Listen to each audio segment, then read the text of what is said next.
Dear students, dear guests, welcome to the lecture of our joint seminar, Global Challenges to Development, No Poverty, focusing today on the multidimensionality of poverty. This course is a partnership between the Global Awareness Education at the University of Tübingen in Germany and the State University of Maringá in Brazil. This course addresses the interrelated aspects of poverty, looking at different approaches and strategies to address poverty in different contexts. It includes an overview of definitions, the scope of different forms and dimensions of poverty, social protection systems and policies, links between poverty, gender, and access to resources, analysis of policy frameworks at different levels, and actual and potential strategies to support accelerated investment in poverty eradication. In both universities, the course is offered to students of different disciplines, in Tübingen as part of the Global Awareness Education in the Transdisciplinary Course Program, and at the University of Maringá as a free extension course. The course organizers are Mauricio Reinert and Sarah Pichet and Luisa Milan-Rupp from the State University of Maringá, Claudia Sato from the Federal University of Roraima, and me, Cláudia Pérez da Silva, University of Tübingen. Today we have the pleasure to have two guests speaking to us on the multidimensionality of poverty, Lupe Moala Tupou and Viliami Konifelenisi Fifita. Sorry if I pronounce it wrong. Lupe is principal statistician at the Tonga Statistics Department. She has a master's degree in social science, demography of the University of Waikato, and she has previously worked as senior lecturer at the Ministry of Education in Tonga. She participated in the elaboration of the Study Equality Insights Rapid Report, Tonga Survey 2022, and is now in COP28 speaking to us from there, so we are very happy to have her here.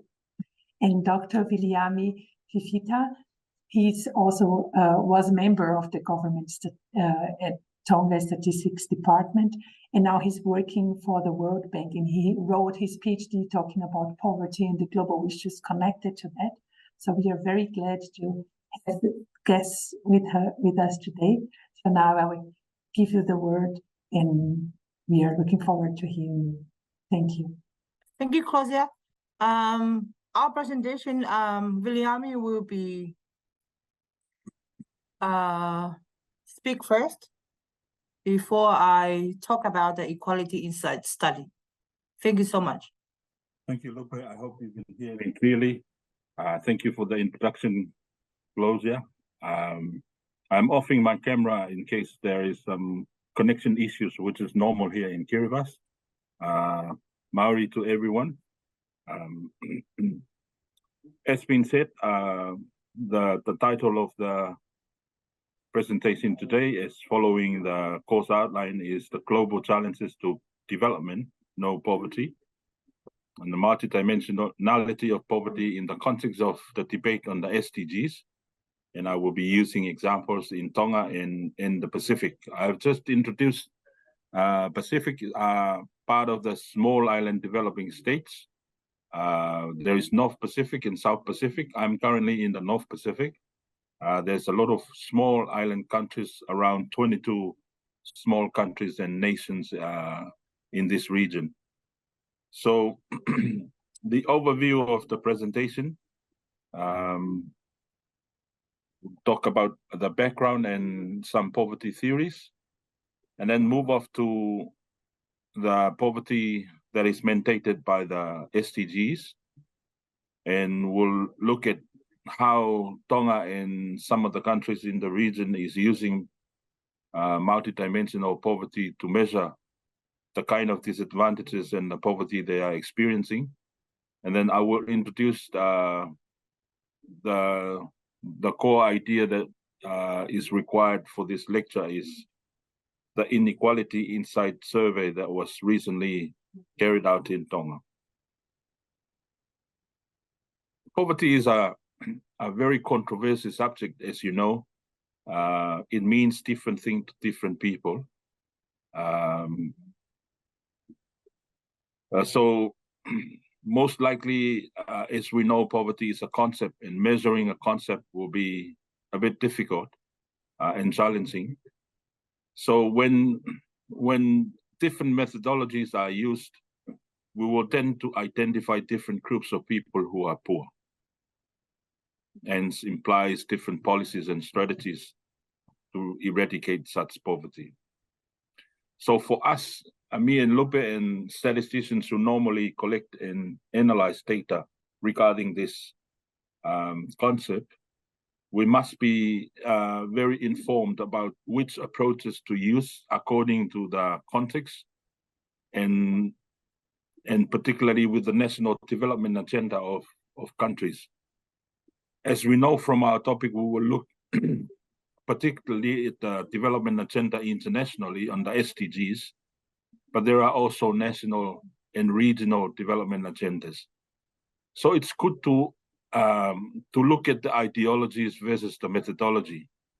So methodology is often discussed without underpinning the ideas behind it, so that it will be reflecting the context of different societies.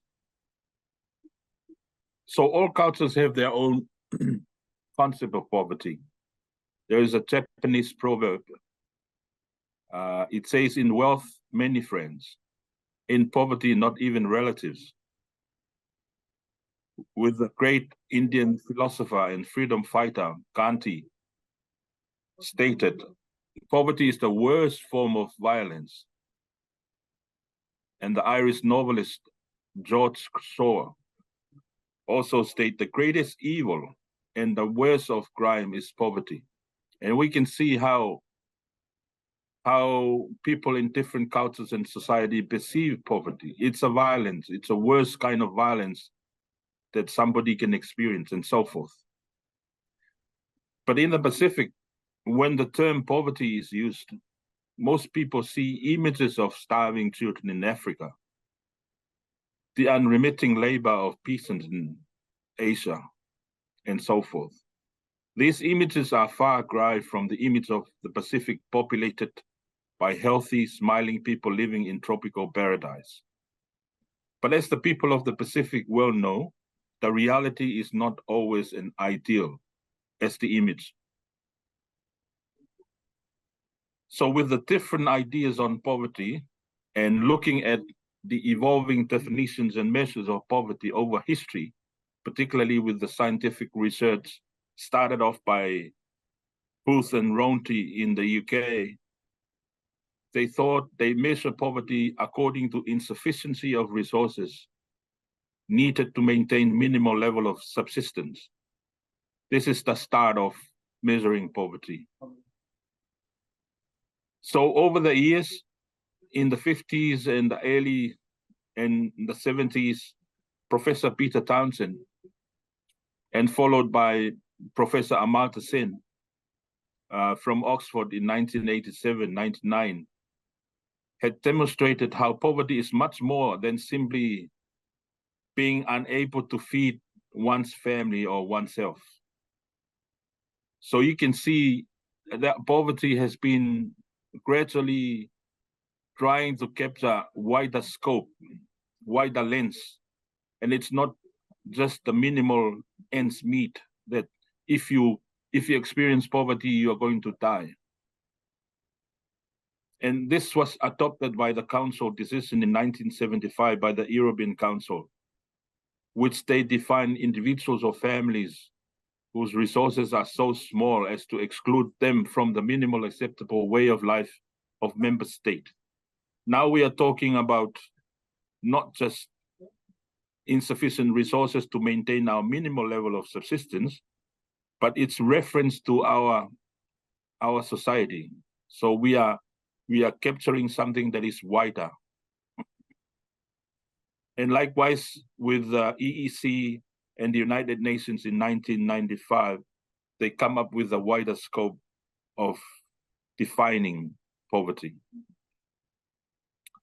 A famous Tony Atkinson from the World Bank has made it clear that the World Bank has long called for multidimensional approach something that measures the different dimensions of disadvantages.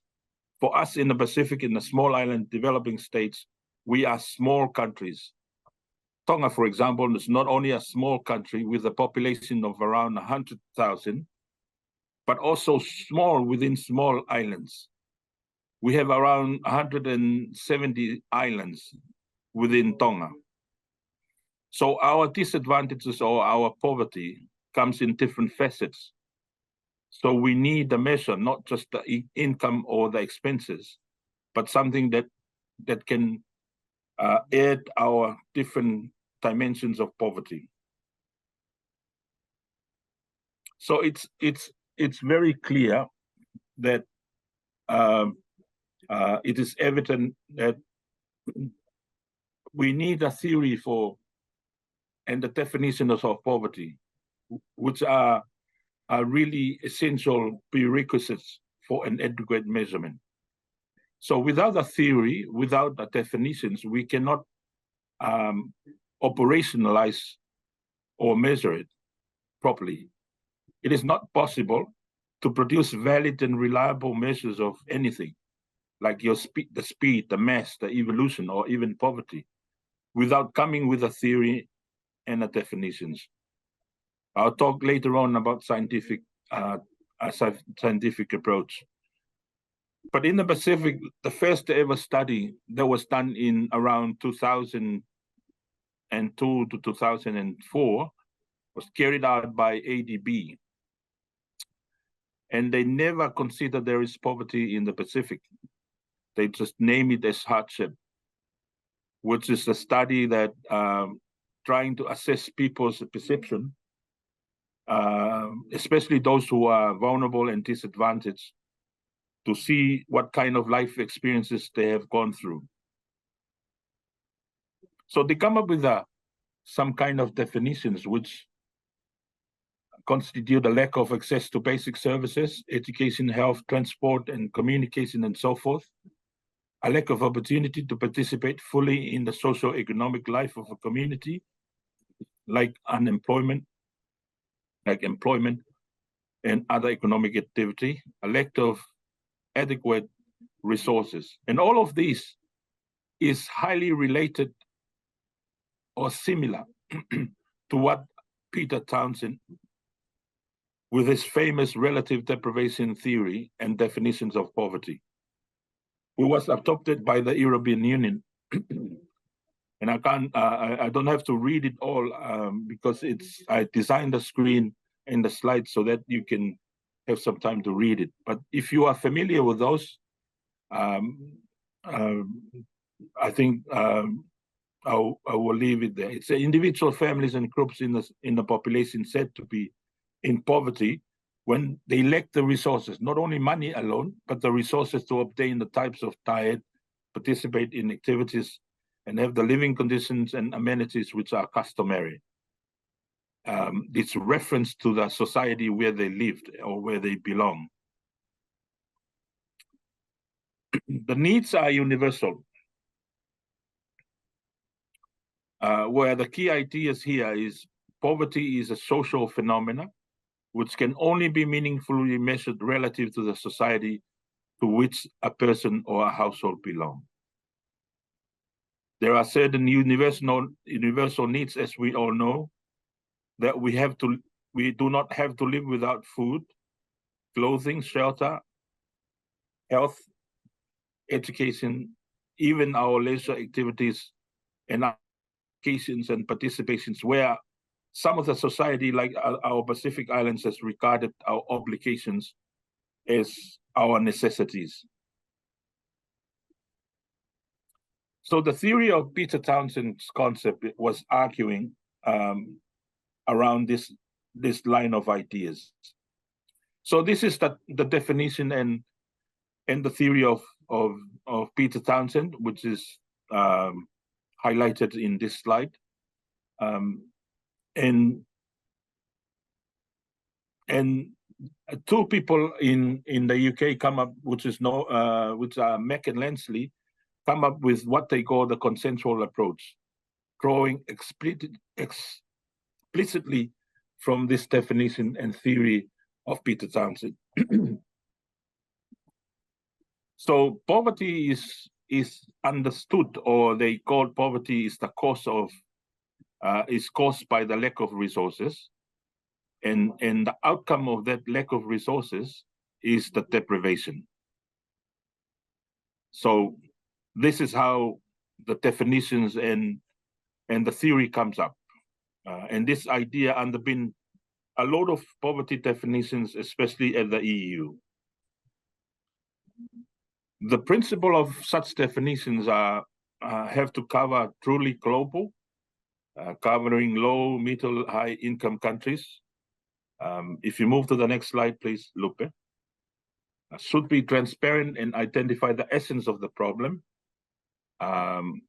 Should be valid with clear normative interpretation. I will discuss the valid later, but the methodology should be statistically robust and validated. And I highlighted an example of this. As society changes, the needs are changing. So some of the methodology that are using are not changing as society changes. For example, in the past, phones were not a necessity. Nowadays, people need phone to call ambulances or to call people for emergencies. So it becomes a necessity, something that they should not live without.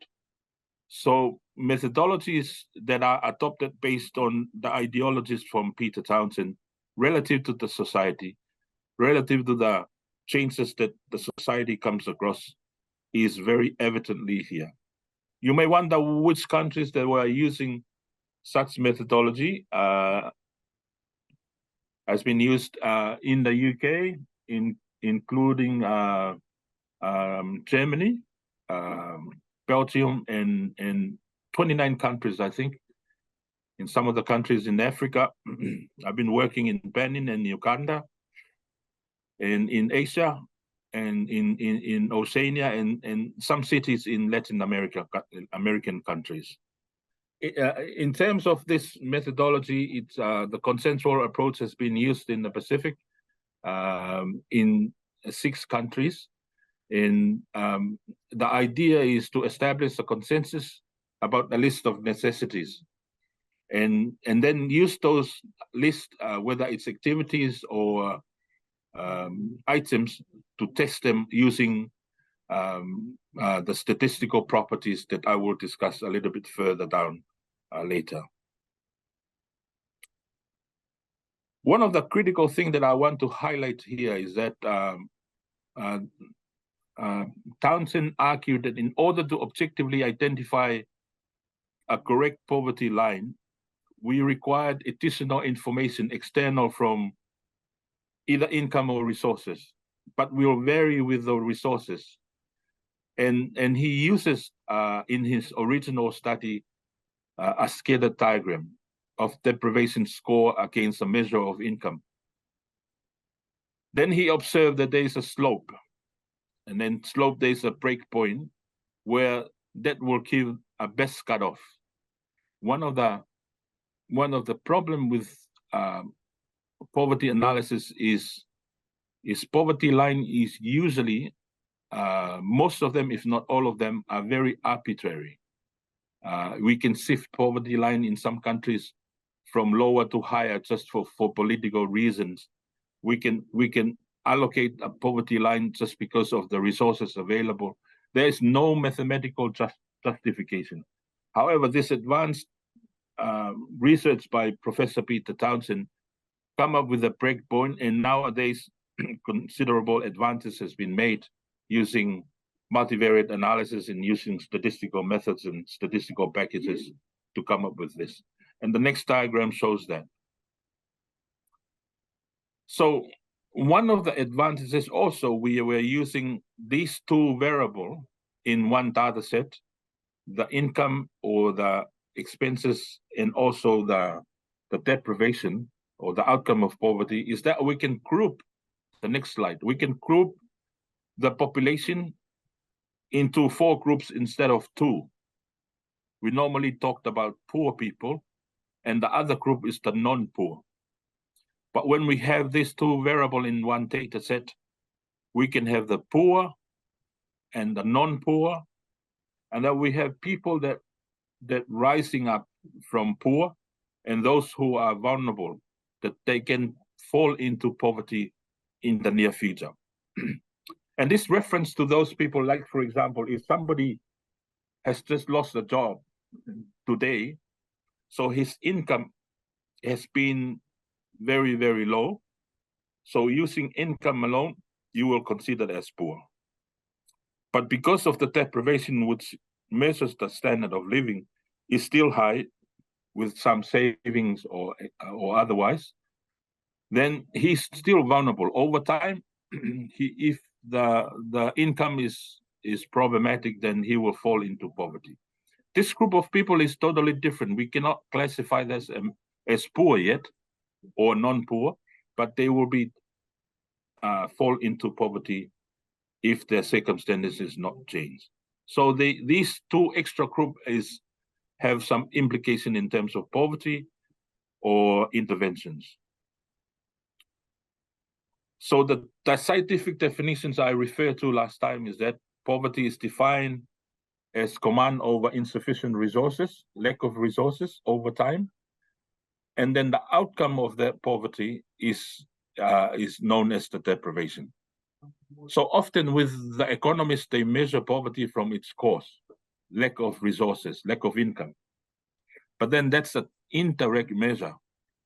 So if I have a good income, for example, and so I'm non-poor because I have a good income. But then I'm a bad guy because I drink I'm a drunken peasant every day. I don't give food for my family. My kids are not going to school and so forth. So it's a wrong indirect measure. The way deprivation is measured, it's a direct measure, and it's measuring from its outcome. Outcomes means you can see whether somebody is having no food, no breakfast, these necessities are absent from them. You can measure them, and both using the two variables I've said earlier. I hope it makes sense that you can come up with the four groups or the two groups. So if there is any question, please don't hesitate to stop me. I'm not quite sure whether I'm making myself clear in the slides or not, but please stop me. I'll move on to the Sustainable Development Goal. As you are familiar with, 17 goals, 160 targets, I think 232 indicators. We are clear as statisticians because this highlighted the need for indicators, and indicators is where statisticians comes in. Next slide, Lupe. There are three indicators, two targets, 1.1 and 1.2. 1.2 is multidimensional. The indicators, there are three of them.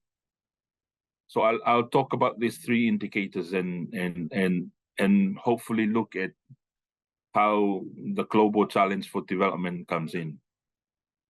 The first indicator is the proportion of poor living in extreme poverty, what the World Bank is called the extreme poverty, using some measure. And then we have the national poverty line in 1.2.1. And then we have the multidimensional in 1.2.2. Note that the SDGs introduced sustainable multidimensional. It was not there in the MDGs. So the next slide will show you the World Bank is using an international poverty line, which is called $1 a day, using purchase parity power. And now the current measure is $2.15 US a day per person per day, using the latest prices in 2017. And then countries use their own national poverty line according to whatever ideology and methodology they used. And then there is a call for a multidimensional. And within the multidimensional, there are a lot of candidates also. So we'll go through one at a time. The first one, the first SDG 1.1. What does SDG 1.1 says?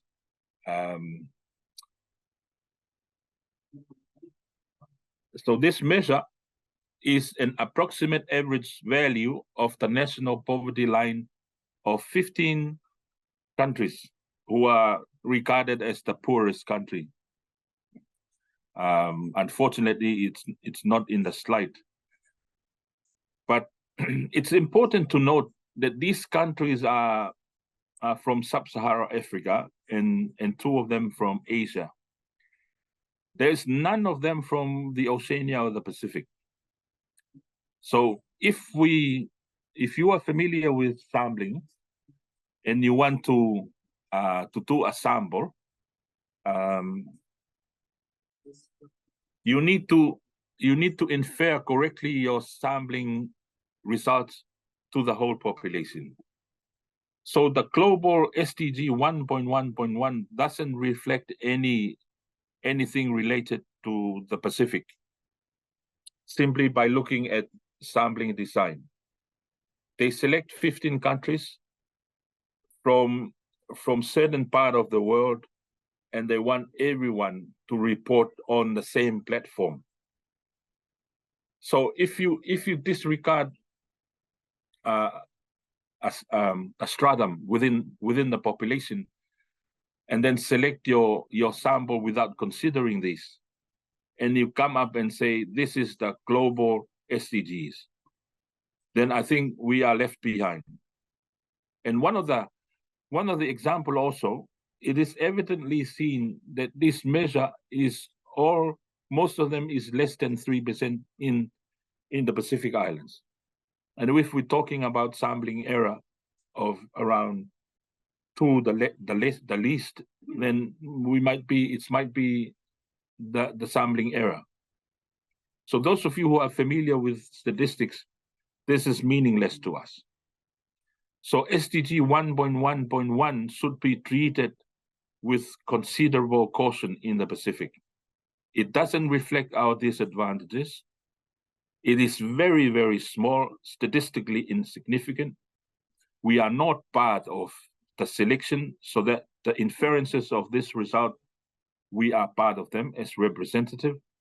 So I think sometimes with the Western global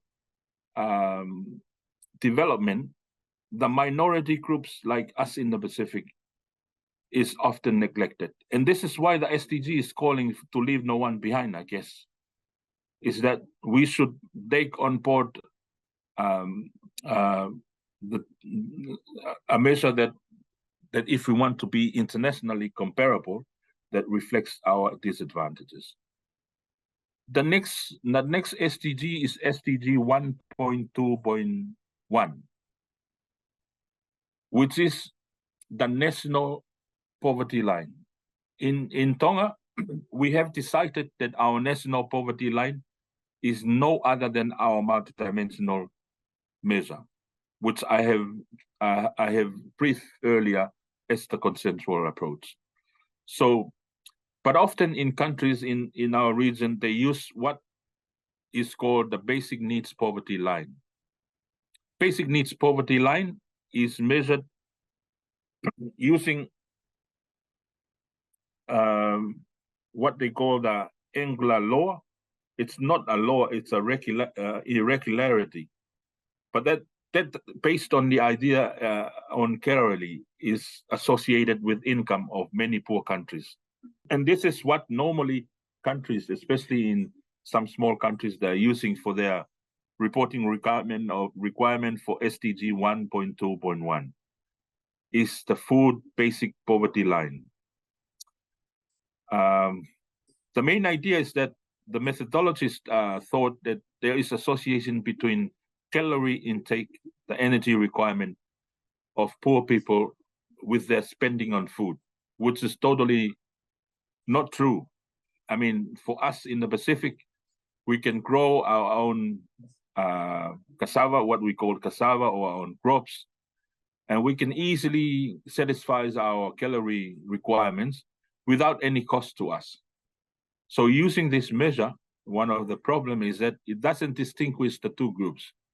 It doesn't tell us they satisfy, most of them satisfies their calorie requirements, but doesn't distinguish who are poor and not.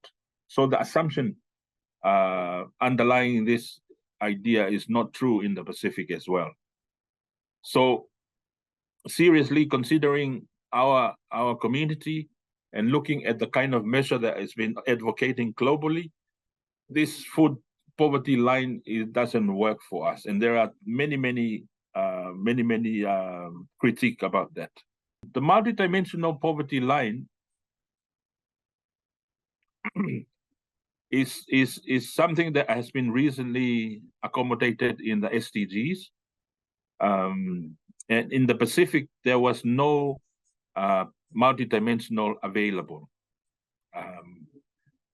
So we have decided in the region to use the consensual approach based on our research that they have done in the past and identified that is contextually appropriate.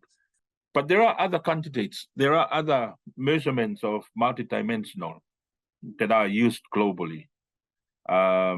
Most of them were hybrided from what is called by the UNICEF as Bristol method. Bristol method is a method that designed by University of Bristol from England and was used by the UNICEF globally for their first child poverty study. And Bristol University, and that's why they call it Bristol method. And this comes from Peter Townsend's idea and Peter Townsend Center of Poverty Research. And it was globally used and stemmed from that work a lot of things that are evidently using for multidimensional nowadays by the UNICEF, which they call the MODA, multidimensional overlapping deprivation analysis.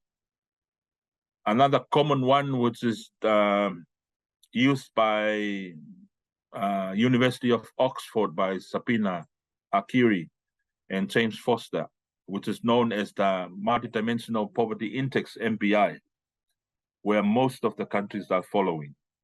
I will talk later a little bit of why these methodologies. Of course, all methodologies have disadvantages and advantages, but there is one that one may think it's more better than others. So the consensual approach, you can test the properties that I've said earlier about validity, reliability, additivity, or suitability by statistical means. And that will confirm you whether the indicators it's qualified enough to measure poverty. So the analytical method, it is very important to avoid producing poverty measures which is simply a collection of things that the expert or the author might think it's bad, and they add it together in not a proper statistical sound way. And this comes from Tony Edison of the World Bank in 2017. I'll walk you through this statistical criteria that one has to adopt before using as a multidimensional approach. I'll just talk about validity. There has to be something that one has said to be bad and decide to use that. But valid is it really measuring the underlying construct or not? What do we mean by poverty? That's why it's important to have a definition. What do we mean by poverty? And then we measure the indicator, whether it's measuring that underlying construct or not. And there are statistical ways of doing that. Statistics that has been found by scholars in the more than 100 years ago.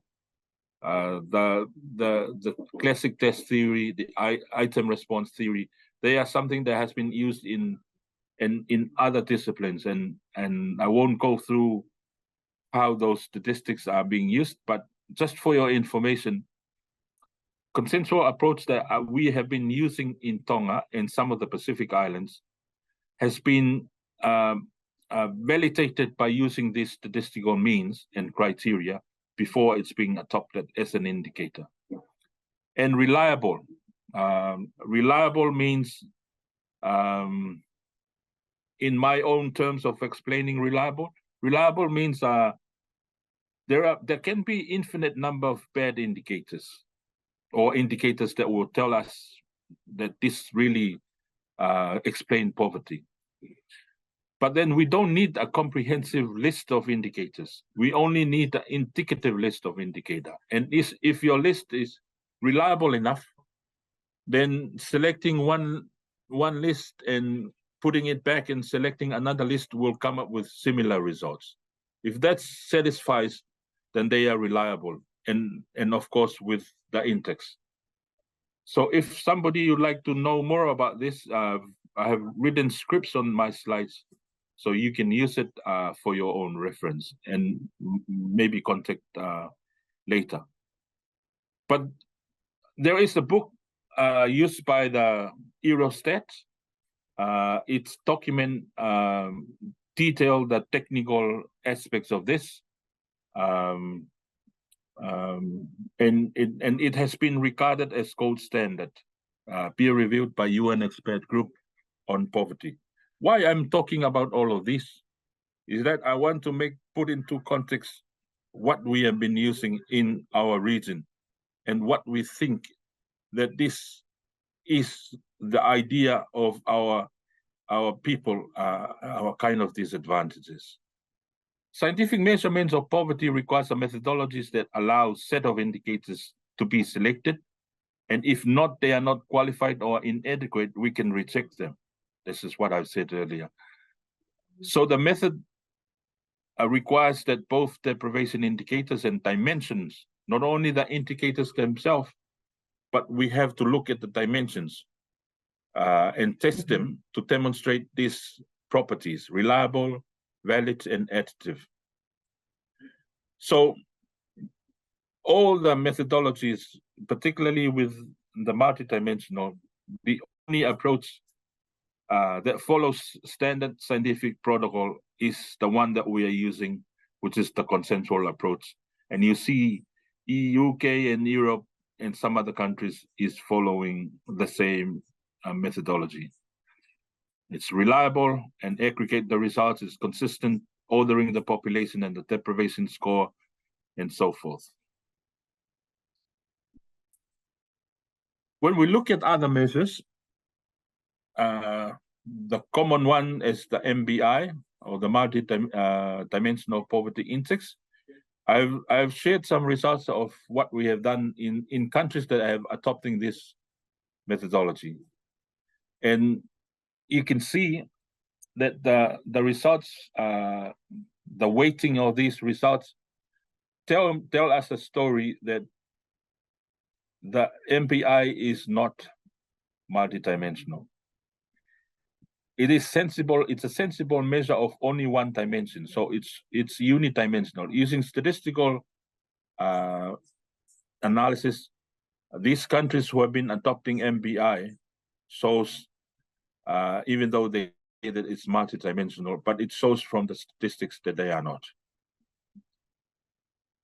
The result shows on the next table is also telling us that the alpha value is what we call the complex alpha. If it is more than 8.8, then it's highly acceptable. But you see the alpha, that column, all of them is not up to 0.8. So that means that the measurement error is very high. Measurement error means that the classification of those who are poor and the non-poor are very, very high in terms of the error. If a measurement is error, wrong classification of people who are poor, then we are running into trouble with our policies and our interventions to the wrong targeted group. The asset index, the additivity is the next slide. I won't go through that, but just for your information. There's one common multidimensional approach that's commonly used in Latin America, which is known as the unmet basic needs. And you can see our testing here with the line. Those below those line are not reliable using statistics.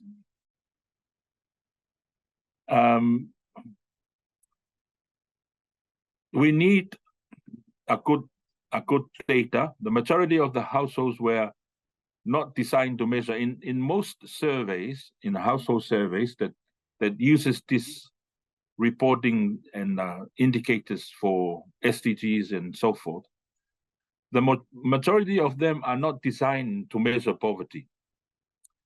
They are items that are collected in surveys like the demographic health survey, the household income and expenditure survey, the mix survey. All of them are collected without any poverty in mind to design. And then the expert comes and collects those items and do their estimations and their calculations and their analysis.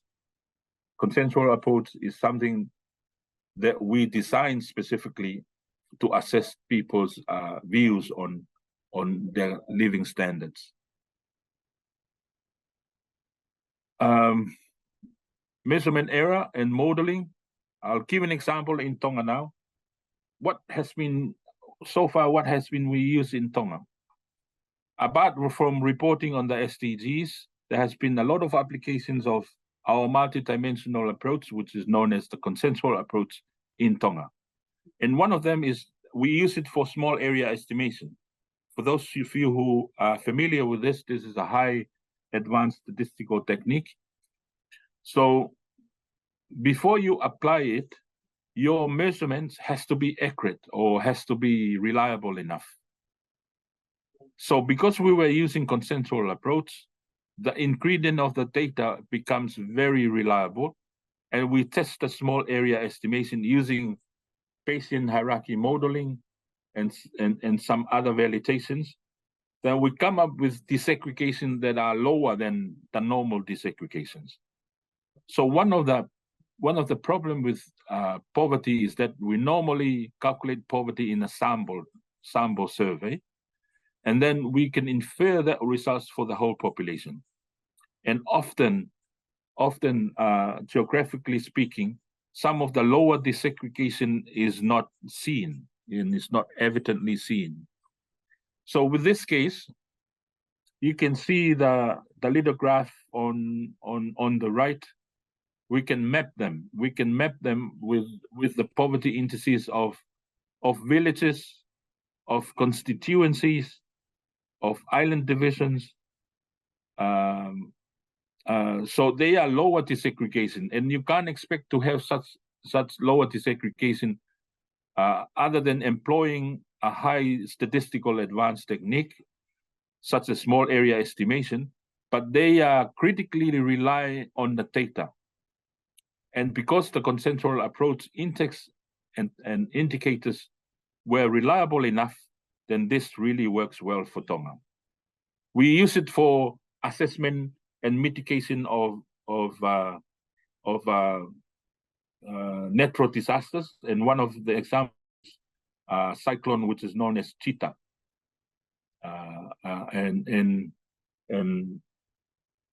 this is one big application. And for those of you who are interested, that's the link. That's the link that our paper for small area estimation has been peer reviewed. One of the channel in the UK, and there's a lot of people referencing it for your information. So this is one application we used our multidimensional approach that is contextually appropriate. We do not follow the normal call of MBI by UNDP. We do not follow something that are drifted for us as a normal channel of development from the West.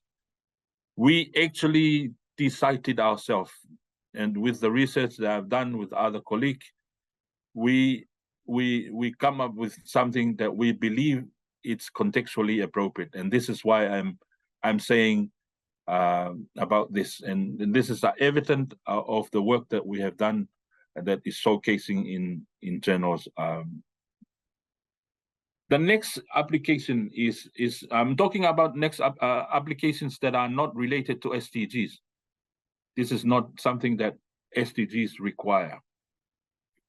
So one of the projects in Tonga is a project which they call the SET project, the School and Employment for Tongans, which is the $14 million from the World Bank. This project means they were looking for poor households with children to allocate resources for their school fees, school expenses, and so forth. Now, the need for this in terms of data is we need to rank the population. The reason why, because one is that the funding is constrained. The 14 million cannot be lower. If we come up with a threshold and we say that 25% of our population, families with children, are poor, then the funding is not enough for that disbursement, then we are in trouble. So we have to come up with something that is appropriate for the need. And this is one critical link of what we did with the Insight Inequality, Equality Insight, a survey that Lupe has been carried out, is that it's important to know the reason why we adopt things on a certain purpose. But this intervention need us to rank the population. And because of the consensual approach, indicators that are valid, we were able to use our estimation on a survey, which is household income and expenditure, to infer to our population census and rank the population. And this diagram tells you how our area was very small, less than classification area, less than 5%, proving that with the consensual approach indicator being highly reliable, valid, and so forth, this is why we come up with classification error, which is less than 5%. This is a milestone for statisticians, that you come up with lower error.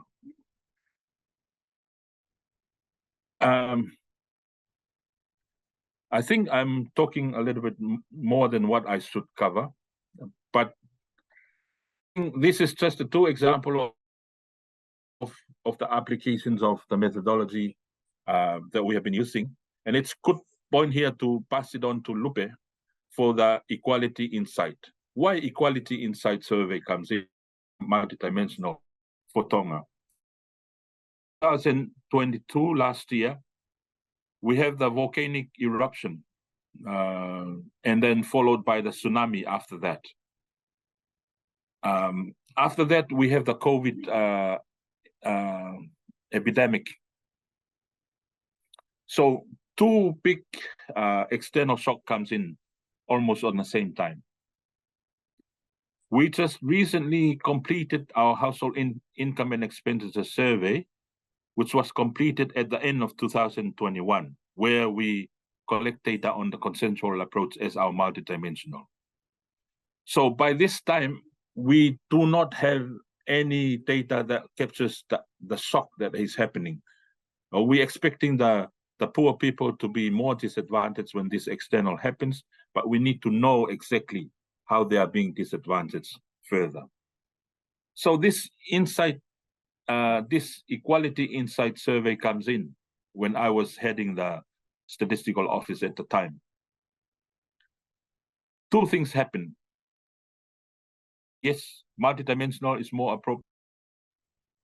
And even though there is a slightly different in terms of the consensual approach in the methodology used by Equality Insight, but it's multidimensional. And it comes on the right time where we need to assess our disadvantages. We just finished our collection on household income and expenditure survey. We can't run another big survey. At the same time, this was the time of the COVID where we do not have to visit households. There are restrictions on moving. But then also Equality Insight comes with a new technology, which they use CATI or using the telephone. So for me, I was jumping up and accept this to be carried out in Tonga. There are 15 dimensions, and Lupe was very instrumental to carry out this exercise for us. And I think this is the next slide that get us through. Lupe, I'll pass it on. Thank you, Viliami. I will continue on. So Equality Insight is an individual level, gender-sensitive, multidimensional measure of poverty. And we collect data from every adult in the family, and not just one person who answer on behalf of everyone else. This is important because people told us their experiences of poverty directly rather than someone else reporting for them. The questionnaire included gender-specific questions, as well as questions that are common to both men and women. We collected data, as Viliami mentioned before, from 15 dimensions of life, as shown in this table. And this slide also has measures in the survey for each dimension. I will not go further over in each one in detail. More information will be available in the report from Tonga Statistics Department website and also the Equality Insight website, and I will show the link after this presentation. The dimensions cover key social, economic, and environmental aspects of life. Equality Insight survey also separately measured financial circumstances using assets, so we can see where multidimensional poverty and financial poverty are related and where they are not. Equality Insight Rapid used a 3-point scale to score respondents as severely deprived, moderately deprived, or does not meet the threshold for deprivation on each of the 15 dimensions.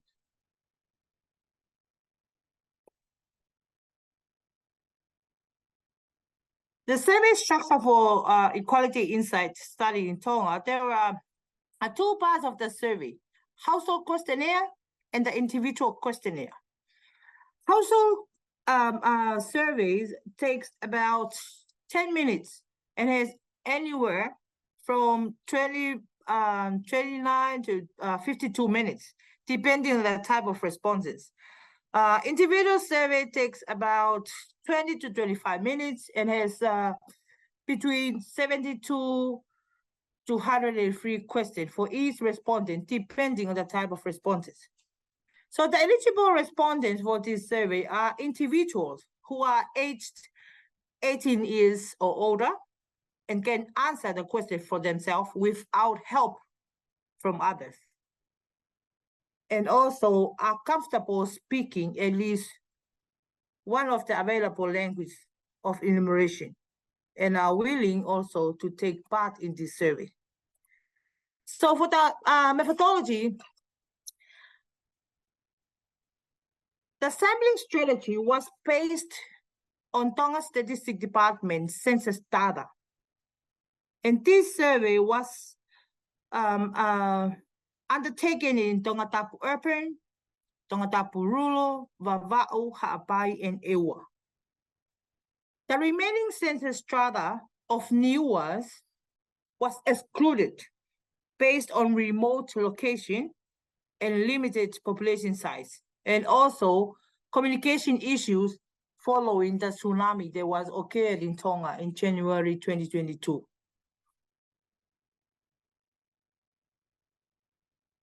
The data collection was conducted around the 17th of May to 30th of June 2022. And it was a phone survey. We had a call center at the Tonga Statistics Department Center. And we made over 10,000 phone calls, resulting in 99% success rate. I will not present the findings from the equality report. You can find the report in our website, like I mentioned before. I will share at the end of the presentation. So,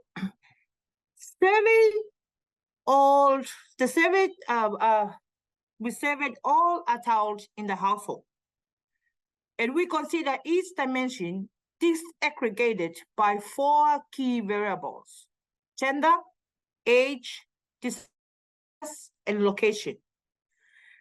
7 respondents were asked whether they identified as a woman or a man, with a question framed in a way to allow a numerical response. The age was around range from 18 to 98 years old. This is an overall picture of the Equality Insight findings in Tonga. And you can see the distribution across each of the 15 dimensions sorted here in increasing order. It tells you where the most deprivation is concentrated. More than 90% of the population have some deprivation in environment. And this is not surprising, because the data collection was soon after the volcanic eruption and the tsunami in Tonga. More than 85% of the population are deprived in voice, and nearly 3/4 of the population are deprived in relationships. Now I will present some examples of some dimensions in detail. For education, education measures the highest level of education attained and self-reported functional literacy. People who are severely deprived had not completed primary school or have a lot of difficulty reading or cannot read at all. People with moderate deprivation in education did not finish upper secondary school or have some difficulty in reading. When we disaggregate these findings by disability, we see differences between people with and without disability. 34% of people with disability are severely deprived in education, whereas this is 10% for people without disability. Example 2, food security is measured using food insecurity experience scale, or known FIES. It has 8 questions that ask food-related behaviors and experiences associated with increasing difficulties in accessing food due to resource constraints. Using FIES, we see that 1 in 3 people experienced moderate or severe deprivation in food, including moderate and severe deprivation. When we disaggregate this by age, we can see that in the bottom graph, people between ages 30 and 59 are more likely to be deprived than other age group, with 34% moderate deprivation and 10% severe deprivation. The example 3 is the environment dimension. Environment dimension measures household exposure to pollution, natural hazards, and individual impacts of natural hazards. Severe deprivation includes those who experience 2 to 3 forms of pollution. It's air, water, or land pollution. Or said, their daily activities were severely impacted by natural hazard. Lastly, this slide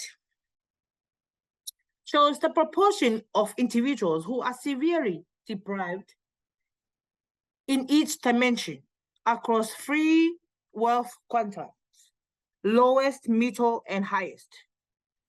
Assets are proxy for wealth, and there are people in the lowest, middle, and highest wealth quantiles. Quintile 2 and 4 are not shown here for simplicity. What we can see here, in the highest wealth quintile, there are people experiencing severe deprivation. Data collected at individual level makes deprivation visible across the different dimensions. What we can see here, in the highest wealth quintiles, color orange, there are people experiencing a severe deprivation. The key takeaways are poverty is more than lack of money or financial assets. Household level measurement of poverty has recognized limitations with implication for measure accuracy and for policy responsiveness and effectiveness. Some workarounds are possible, but they don't address the underlying problem. Methodology should generate data that reveal rather than hide known differences to help policymakers see lived realities. Thank you so much. For more information about the Equality Insight Rapid Study in Tonga, these are the 2 websites. You can download the report, and you can also access the Equality Insight website, where they have shown some of the data, and you can play around with the data in their website. Also, there is a study that was conducted in Solomon Islands, the same as we've done in Tonga, and you can also see the differences between the study of that we did in Tonga in comparing to the Solomon Islands. Thank you so much.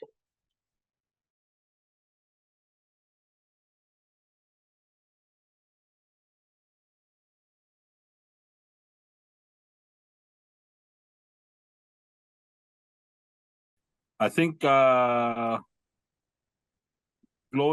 if you reference to which methodology, because I presented the methodology that we are adopted as our national one, which is the consensual approach methodology.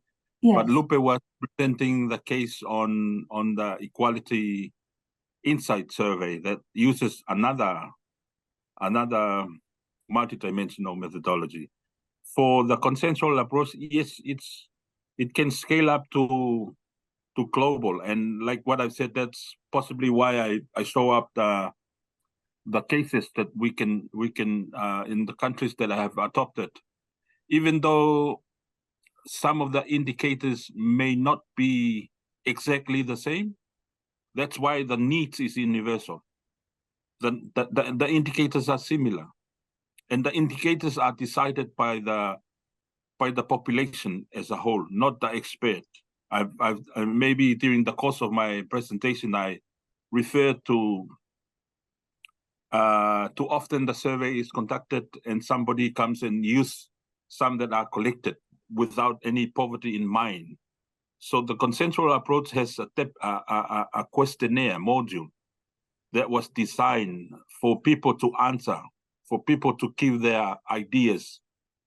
And even though ranging from country to another, there might be slightly different indicator or different items or activities that is being asked, but the commonality of the need, universal need, everyone need food, everyone need clothing, and all those necessities is in a sense that we will be using it, we have been using it for comparability. So for consensual approach, I'm confident, yes, we can expand, and the consensual approach is also an individual level questionnaire. We separate, there is a household module, there is an individual module, and because the children may be too long to be surveyed, we often use the children as a whole, with the assumption that children are not being discriminated within the household. So we ask the household whether all children within the household are having the item that they regard as a necessity, something like that. So yes, it's an individual. The individual scale can scale up to global, but it all depends on the methodology. So it has been worked for consensual approach. And because Equality Insight is a new, first of its kind, that is done in Tonga, it's multidimensional. There is possibility, in my view, I'm not quite sure about, but it's possible to expand its scale globally. Yeah. But one critical thing is that we need to test the dimensionality. We need to test our indicators, whether they are highly reliable, valid, and additive, and so forth.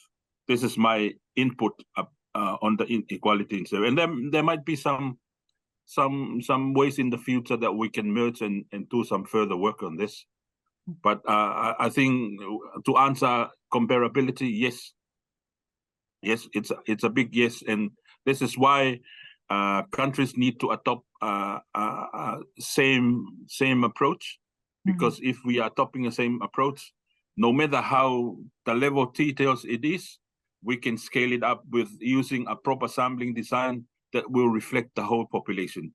So it's not an issue like that's why I was giving an example on small area estimation to avoid highly cost on designing sample that will have a bigger picture of the whole population and huge population. We can have techniques that will accommodate us to arrive at such conclusion.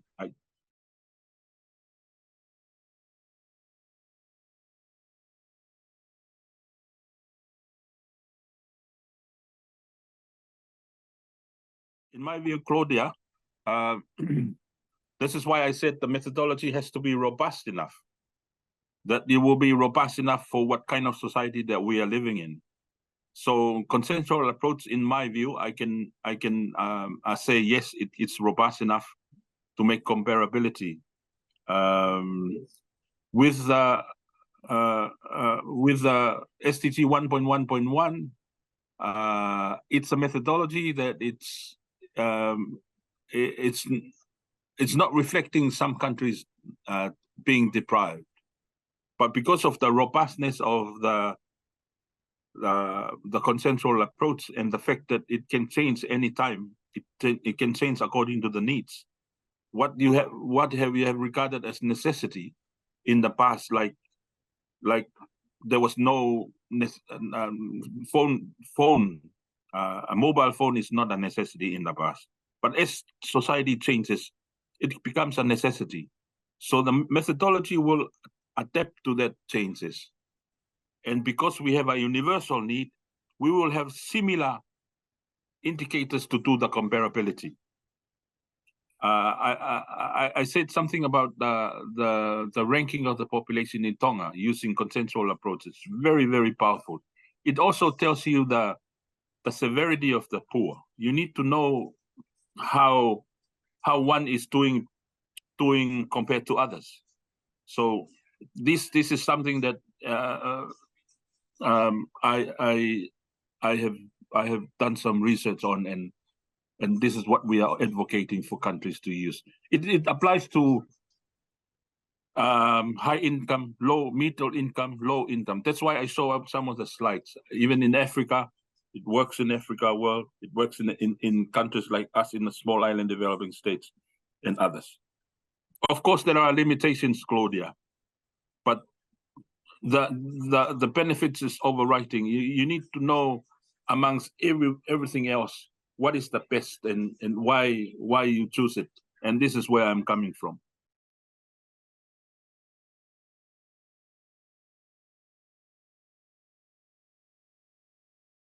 I think yes and no. As you know that there are leaders who make decisions on policies, but for us, we advocate for evidence-based. We provide data, we provide indicators that showcase that policy needs to be aligned. And we need to use our statistics for monitoring and evaluations of whether policies are working or not. So this is part of government. I'm not saying it's not done by government of Tonga, but Tonga has gone through a lot of changes in terms of their political, and there are a big improvement overall. There are like the governance, who is doing what and when, in terms of like, for example, when the tsunami happens, the collection of data and the tools that are available at stats were sometimes secondary in a way that other people do the collections without us before they give us the chance. So this era of transformation is currently happening. I mean, like, you know that the public value of statistics is not evidently seen in countries. Even in developing countries, there are sometimes decisions are made based on personal agenda and stuff like that. But we all voice our concern for good transparency, mobilizing of funds should be evidence, and using data for monitoring. And you know, like this big call from the SDGs and the national priority. So resources are scarce and are limited, and priorities should be done. But then, yes, it works in a lot of ways in Tonga. Some developments are happening. We are running second phase of after the baseline has been collected. I think in terms of poverty, Tonga is using our baseline that we have been collecting in 2016. You know, like the wave of collection comes every 5 years that we'll be identifying poverty. But now there is a discussion that it will come as a panel, like countries. The issue that I've mentioned earlier, that the lapse of external shock that happened, and the collection has been just recently finished. But if we are doing an annual or biannual collection, which is currently starting by the World Bank in Tonga, they are doing every second month they are doing a collection on data for poverty. So that will be something that is improving. We can always assess. Social protection is looking for policies to have a system whereby the mobilizing of benefits can be assessed, what are the key drivers. So this is developing in Tonga, and it's good news for me. Yes, it's happening. And we are, I'm not too proud to say, but we are leading some of these initiatives within the region.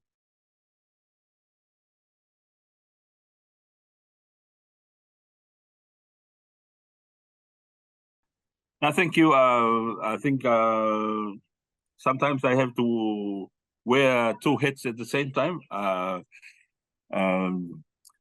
think in my view, the World Bank is a leading agent, as we all know, in terms of poverty initiative. That's for sure. However, I think in terms of changes that is upcoming for the World Bank, yes, it's positive. I also see they never they were not considered multidimensional. If I talk about something that is subject to our discussion, they were not considered multidimensional as an approach. But recently, in the SDGs, they are now coming up with their own methodology, which is called the MBM, Multidimensional Poverty Measurement. I think it's already out, but still under review. But I think this is one example that the changes is happening at the World Bank in terms of, that's why I was referring in my presentation to Tony Atkinson.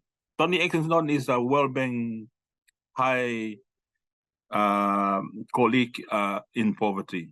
So it's not something that it's not there, but I think it's changing now that they use other measures.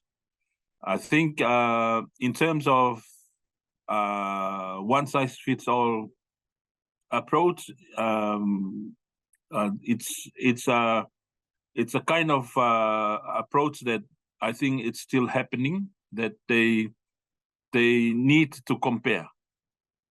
And the idea that everything equates into money, that's why non-monetary aspects of poverty is incorporated in the multidimensional, because not everything in our context, for example, in the Pacific, is equated into money. Someone can live in a small island without income, can have access to good food from the sea, a good quality of life. The sharing, the barter, the informal safety net is happening in our context. So we are not only fully money dependent, so that a welfare regime can happen and we fully equate us. But then I think the global perception from the World Bank that they need to care something for all the countries in the region is what they are after. But over time now, as I can see, it's changing. They have adopted multidimensional poverty. I hope I'm answering your question.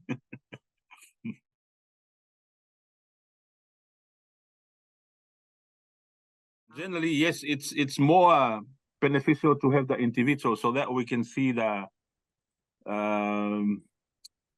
disparity within the household, like what you said, like the gender, whether they are treated. But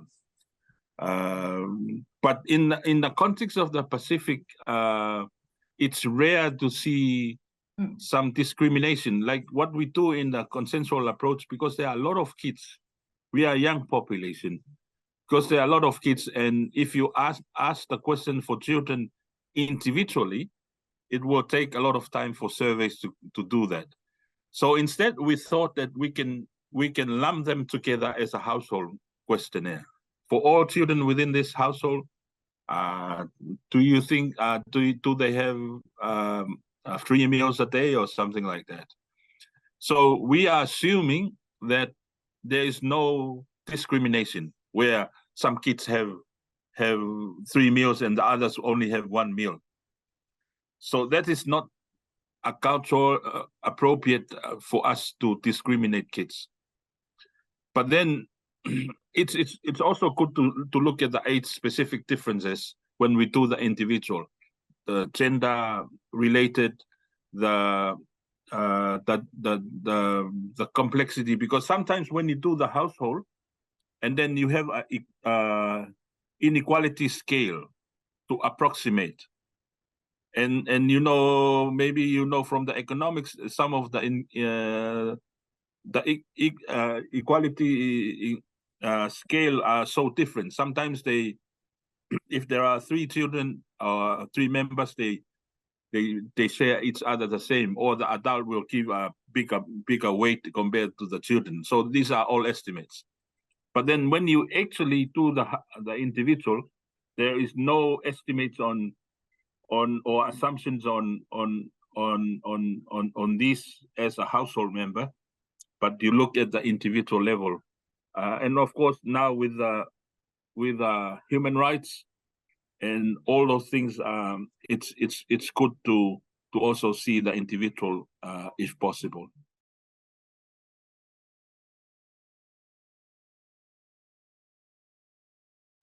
Yes, very true. I think this is why the the appropriateness of the design of the survey will take into account the purpose of the survey and its context. And I think nowadays our elderly are leaving behind in terms of relationship. If that's the case, we need to know more about this. Then it's needed to have individual level. I think I'm talking from our era in our time when we grew up. Everyone was treated the same. Nowadays might be different, and there's a call for individual level, if possible, that we can scope out, particularly with the poverty, the disadvantages of people, and how they are dispersed amongst members of the same household.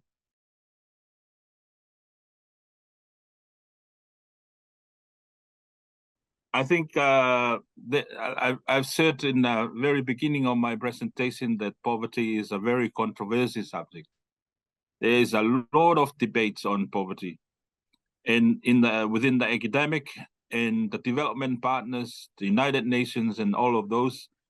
That's why a lot of different methodologies and approaches are being used, even within multidimensional itself. And some of the differences comes within different contexts. Some of the differences comes within interpretations, and of course the concept of measuring a concept is also a challenge. But then I think looking at trying to mitigate those, there's a lot of conferences and most of the conferences that some of the development partners are running is just based on methodology. That's why I was having a slide that more so with the ideologies. Ideologies will tell you more about an informed decision of which methodology will be most appropriate compared to others. If you walk into a workshop on poverty, most of them will be talking about methodology, how to do things, but lack on explaining why, where it comes from, and why, and which context will be more appropriate for. And simply one of the reasons is that there is mandate for different agencies to promote mandates of a global comparability, mandate of contextual appropriateness, and have something that is meaningful for us. But if we want to follow a fine line of walking, which one to adopt, some countries are using different approaches in terms of their reporting, and they leave it to the users of information to decide according to whatever use they use it for. There are countries who are coming up with different levels of poverty line, and they want the users to come. If you're using it for macroeconomic development, this is more appropriate. If you're using for social enhancement and delivering of services to people, this might be appropriate. So the complexity of the subject matter is real, and like the evolution that I start to talk about, the changing from a minimal scope to the more advanced scope. Multidimensional is difficult to measure compared to an easy measurement of income. So people tend to use the easier method compared to the. So there are different rationale on why they're using it. But then I think it's a difficult question. But the more you read about the poverty, I've spent quite some years now, but still I don't know all of it. And there are new developments coming up. But yes, it's a big challenge to face.